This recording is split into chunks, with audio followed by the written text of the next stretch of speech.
Hi hello అండి. ఇప్పుడు మనం హెమ్మింగ్ పద్ధతిలో ఇన్విజిబుల్ పైపింగ్ ఏ విధంగా వేసుకోవాలో చూద్దాం. చూసారు కదా ఎంత నీట్గా వచ్చిందో.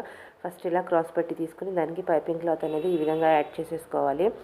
ఇలా యాడ్ చేసుకున్న తర్వాత చూడండి, ఇక్కడ ఎక్స్ట్రా ఖర్చు అంతా కట్ చేసుకోవాలి. పావించి ఖర్చు ఉంచుకుని ఎక్స్ట్రా ఖర్చు అంతా కట్ చేసుకోవాలి. ఇలా కట్ చేసిన తర్వాత నెక్ తీసుకుని బ్లౌజ్ నెక్కి ఈ విధంగా పైపింగ్ మిడిల్లో ఉండేటట్టు పైన క్రాస్ పట్టి లైనింగ్ వచ్చేటట్టు చూసుకుని ఈ విధంగా స్టిచ్ చేసుకుంటూ రావాలి. ఇలా స్టిచ్ చేసిన తర్వాత చూడండి, నెక్ రౌండ్ షేప్ తిరిగిన దగ్గర టక్స్ ఇచ్చుకోవాలన్నమాట.